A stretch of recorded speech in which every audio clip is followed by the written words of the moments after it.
ఫస్ట్న జరిగే 7th ఫేజ్లో ఎన్నికల్లో పంజాబ్లో కూడా జరుగుతున్నాయి. పంజాబ్లో టోటల్గా 13 సీట్స్ 13 సీట్లున్నాయి. ఢిల్లీలోని 7 సీట్లలో కాంగ్రెస్ ఆప్ ఇండియా కూటమిలో భాగంగా పొత్తుకుదుర్చుకుంది. కానీ పంజాబ్లో మాత్రం సీట్ల సర్దుబాటు జరగక ఇండియా కూటమి భాగస్వామ్య పక్షాలైన కాంగ్రెస్, ఆమ్ ఆద్మీ పార్టీ పరస్పరం పోరాడుతున్నాయి.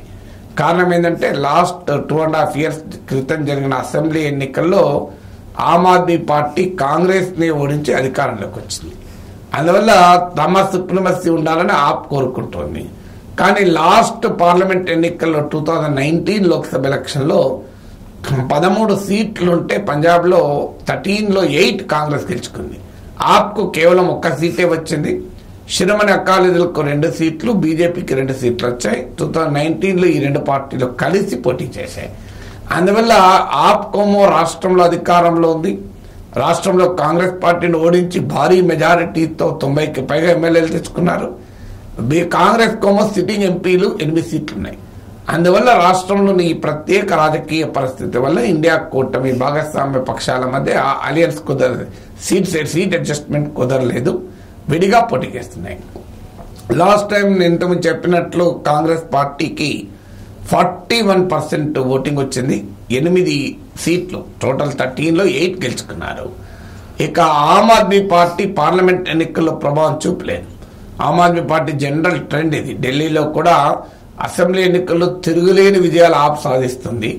లోక్సభ ఎలక్షన్కి వచ్చేవరకు దెబ్బతింటుంటుంది. 2019లో ఢిల్లీలో కూడా లోక్సభ ఎలక్షన్లో ఆప్ 3rd పొజిషన్, సీట్లలో చూసినా ఓట్లలో చూసినా ఆప్కు 18% ఓటింగ్ వచ్చింది. బీజేపీ 7కి 7 గెలిస్తే 5 సీట్లో కాంగ్రెస్ 2nd పొజిషన్లో ఉంది, ఆప్ 3rd పొజిషన్లో ఉంది. ఒక 2 సీట్లలో మాత్రమే ఆప్ 2nd పొజిషన్లో వచ్చింది. అందువల్ల పంజాబ్లో కూడా అదే పరిస్థితి. 2019లో ఆప్కు కేవలం 7% ఓటింగ్ మాత్రమే వచ్చింది, ఒక సీట్ వచ్చింది. సో ఇక బీజేపీ, శిరోమణి అకాలీదళ్ 2019లో కలిసే పోటీ చేశాయి. వారికి అప్పుడు 28% శిరోమణి అకాలీదళ్కి వచ్చాయి, 2 సీట్స్ వచ్చాయి. బీజేపీకి 9% ఓటింగ్ వచ్చింది, 2 సీట్స్ వచ్చాయి. అంటే బీజేపీ, శిరోమణి అకాలీదళ్కు 37% ఓటింగ్ వచ్చింది. ఇద్దరు కలిపి 4 సీట్లు వచ్చాయి. భారతీయ జనతా పార్టీ, శిరోమణి అకాలీదళ్ కలిసి గనక ఇప్పుడు ఉంటే ఒక బలమైన కూటమి అయ్యేది.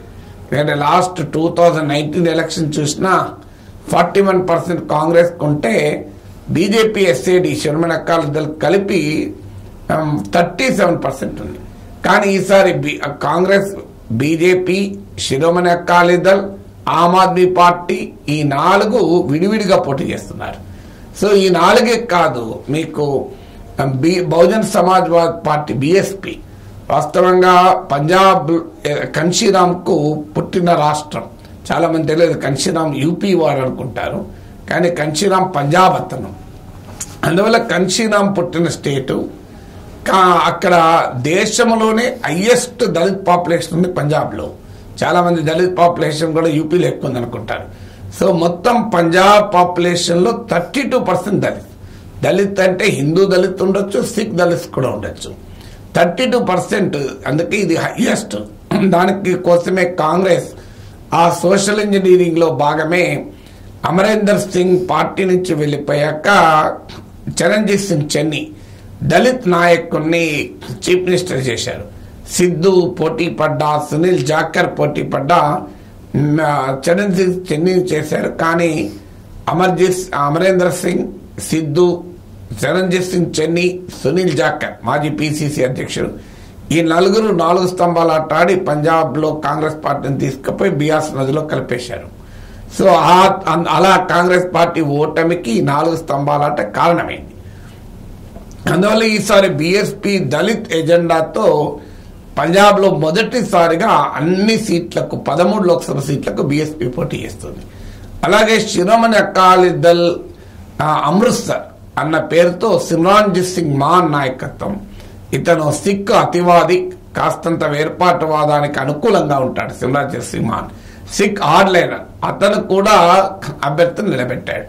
అందువల్ల పంజాబ్ మల్టీ కార్నర్ కంటెస్ట్ చూడబోతోంది. ఆ రాష్ట్రంలో అధికారం ఉన్న ఆప్, గతంలో అధికారం ఉన్న కాంగ్రెస్, కేంద్రంలో అధికారం ఉన్న బీజేపీ, ఈ మూడు పార్టీలతో పాటు శిరోమణి అకాలీదళ్, బీఎస్పీ, శిరోమణి అకాలీదళ్, అమృత్సర్, ఇలా ఇన్ని పార్టీలు పోటీ చేస్తున్నాయి. అందువల్ల ఈ ఓట్ స్ప్లిట్, ఓట్ ఫ్రాగ్మెంటేషన్ అంటారు ఇంగ్లీష్లో. ఈ ఓట్ ఫ్రాగ్మెంటేషన్ ఎవరికి బెనిఫిట్ అవుతుంది, ఎవరికి మధ్య పోలరైజ్ అవుతుంది అనేది చూడాలి. ఆమ్ ఆద్మీ పార్టీ రాష్ట్రంలో అధికారంలోకి వచ్చిన తర్వాత 2.5 years తర్వాత మొదటిసారి భగవత్ సింగ్ మాన్ నాయకత్వంలో ఆప్ ఫస్ట్ టైం ఎలక్షన్స్ ఫేస్ చేస్తుంది after assembly election victory.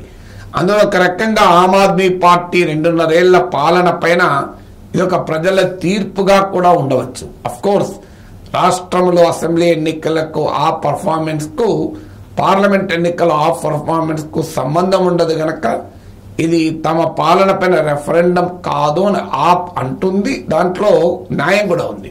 But still AAP 2.5 years పాలనలో ఎదురయ్యేటువంటి అనుకూల ప్రతికూల అంశాలకు కూడా పంజాబ్ ఓటర్లను ప్రభావితం చేస్తుంది.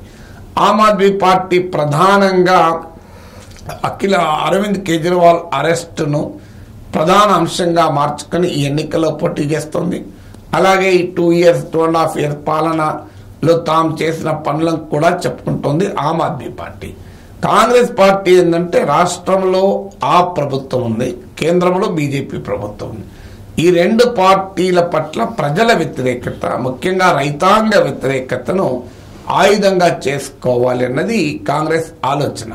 ఎందుకంటే వ్యవసాయ చట్టాలకు వ్యతిరేకంగా జరిగిన ఏడాది పాటు ఢిల్లీ బార్డర్లో జరిగిన పోరాటంలో పంజాబ్ సిక్కులు కీలక పాత్ర పోషించారు, పంజాబ్ ఫార్మర్స్. ఇటీవల కూడా పంజాబ్ హర్యానా బార్డర్లకు కూడా నిరసన వ్యక్తం చేశారు. ఈ పోరాటాలకు కాంగ్రెస్ సంపూర్ణ మద్దతు ఇచ్చింది.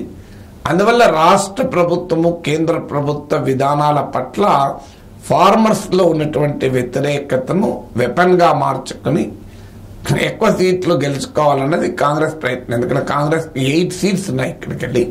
అందువల్ల ఈ 8 రిటైన్ చేసుకోవాలి, మరింతగా పెంచుకోవాలన్నది చాలా కీలకమైన అంశంగా మారుతుంది. ఆల్రెడీ రైతుల్లో ఆమ్ ఆద్మీ ప్రభుత్వం పట్ల మా కనీస మద్దతు ధర ఇస్తారన్నారు, అది అమలు కాలేదు అన్న అసంతృప్తి ఉంది. కేంద్ర ప్రభుత్వం పైన ఎలాగూ అసంతృప్తి ఉంది వ్యవసాయ చట్టాల విషయంలో. అందువల్ల ఇది తమకు ఉపయోగపడుతుందని కాంగ్రెస్ అంచనా. ఇక భారతీయ జనతా పార్టీ, బీజేపీ మొదటిసారిగా విడిగా పోటీ చేస్తుంది. 1996 నుంచి 2020 వరకు కూడా బీజేపీ శిరోమణి అకాలీదళ్ కలిసే పోటీ చేశారు. శిరోమణి అకాలీదళ్కు బీజేపీ జూనియర్ పార్ట్నర్ గా వ్యవహరించింది. ఎందుకంటే ఇక్కడ పంజాబ్ లో ప్రత్యేకత ఏంటంటే బీజేపీ అకాలీదళ్ల బంధం. బీజేపీ ఏమో పట్టణ ప్రాంతాల్లో అలాగే హిందూస్ లో బలంగా ఉంది. మీకు అకాలీదళేమో గ్రామీణ ప్రాంతాల్లో రైతాంగంలో సిక్స్ లో బలం ఉంది. అందువల్ల బీజేపీ అకాలీదళ్ల పొత్తు పర్ఫెక్ట్ కాంబినేషన్ అయింది. అందువల్ల ఎవరికొరకు ఓవర్లాపింగ్ లేదు. అందువల్ల బీజేపీ అకాలీదళ్ల బంధం చాలా కాలం పనిచేసింది. అయితే బీజేపీ బాధ ఏంటంటే అకాలీదళ్కు జూనియర్ పార్ట్నర్గా ఉన్నంత కాలం బీజేపీ ప్రజెన్స్ పెరగదు. ఎందుకంటే సిక్ హార్ట్ ల్యాండ్ లోకి ఎంటర్ కాలేదు. అందుకే 2019 ఎలక్షన్స్ లో కూడా అకాలీదళ్కు 2 సీట్లు వచ్చాయి, బీజేపీకి 2 సీట్లు వచ్చాయి. కానీ ఓటింగ్ రీత్యా చూస్తే అకాలీదళ్కు 28%, 28% వస్తే బీజేపీకి 9% వచ్చింది. అందువల్ల బీజేపీ సొంతగా ఎదగాలి అని పంజాబ్ లో వ్యూహం. తమిళనాడులో ఎలాగైతే ఏడీఎంకేతో తెగతెంపులు చేసుకుని సొంతగా ఎదగాలనుకుందో ఇక్కడ కూడా ఎదగాలి అనే ప్రయత్నం మొదలుపెట్టారు. వాస్తవంగా అకాలీదళ్ 2019 తర్వాత వ్యవసాయ చట్టాలకు వ్యతిరేకంగా ఎన్డీఏ నుంచి వాకౌట్ చేసి బీజేపీతో తెగతెంపులు చేసుకుంది. ఇటీవల అకాలీదళ్తో పొత్తు చర్చలు కూడా జరిగాయి. ఎలాగైతే ఒరిస్సాలో బిజు జనతాదళ్తో జరిగాయో పంజాబ్ లో అకాలీదళ్తో కూడా జరిగాయి. కానీ ఆ చర్చలు ఫలించలేదు. 2 పార్టీలు విడిగా పోటీ చేస్తున్నాయి. సో బీజేపీ ఏంటంటే ఇటీవల కాలంలో తన హిందూ బేస్ దాటి ఎక్స్పాండ్ కావాలి పంజాబ్ లో ప్రయత్నం చేస్తోంది. అందులో కెప్టెన్ అమరేందర్ సింగ్, గుర్మీత్ సింగ్ సోది లాంటి సిక్ లీడర్లు, పంజాబ్ మాజీ ముఖ్యమంత్రి కాంగ్రెస్ నాయకుడు ఆయన అమరేందర్ సింగ్ ను బీజేపీలో చేర్చుకుంది. అయితే అమరేందర్ సింగ్ పెద్దగా ప్రచారం చేయలేదు గనక బీజేపీలో బాగా అసంతృప్తి కూడా ఉంది. పేరుకైతే బీజేపీలో చేరాడు అమరేందర్ సింగ్, కానీ క్యాంపెయిన్ అయితే చేయలేదు అని. సో అలా సిక్ ఓటర్ బేస్లోకి ఎంటర్ కావాలి అన్నది బీజేపీ రాజకీయ వ్యూహం. సో ఇక అకాలీదళ్, శిరోమణి అకాలీదళ్ ఏంటంటే సిక్ ప్రాంతిక్ ఎజెండా, సిక్కు మత ఎజెండా, పంజాబీ అస్తిత్వం, ఈ రెండింటిని ఆయుధంగా చేసుకునే పార్టీ అకాలీదళ్. అంటే ఒక రకంగా ప్రాంతీయవాదము, మతవాదం, ఈ రెండింటి పంజాబీ ఐడెంటిటీ, సిక్ ఐడెంటిటీ బేస్గా ఈ పార్టీ పెరిగింది. ఈ పార్టీ కాలక్రమేణా బలహీనపడుతూ వచ్చినా కూడా తనకు బలమైన ఓటింగ్ ఉంది. సో ఇటీవల పార్లమెంట్ 2019 లోక్సభ ఎలక్షన్లో కూడా గెలిచిన 2 సీట్లు కావచ్చు, కానీ 28% ఓటింగ్ వచ్చింది. మీకు కాంగ్రెస్ పార్టీకి 41% వస్తే ప్రధాన ప్రత్యర్థిగా అకాలీదళ్ ఉంది. సో మరొకసారి సిక్ ప్రజల ప్రయోజనాలకు, పంజాబీ అస్తిత్వానికి అకాలీదళ్ రక్షణ అనే యాంగిల్లో చాలా అగ్రెసివ్ సిక్ ఎజెండాను ముందుకు తీసుకొచ్చి మీకు అకాలీదళ్ పోటీ పడి లాభం పడాలని చూస్తుంది. సో అందువల్ల పంజాబ్ ఈ మల్టీ కార్నర్ కాంటెక్స్ట్ లో వివిధ పార్టీలకున్న రకరకాల ఎజెండా చెప్పాను. Let's see what will happen. 4వ తారీఖు ఏ పార్టీ ఎజెండాకు పంజాబీ ప్రజలు జై కొడతారో చూద్దాం.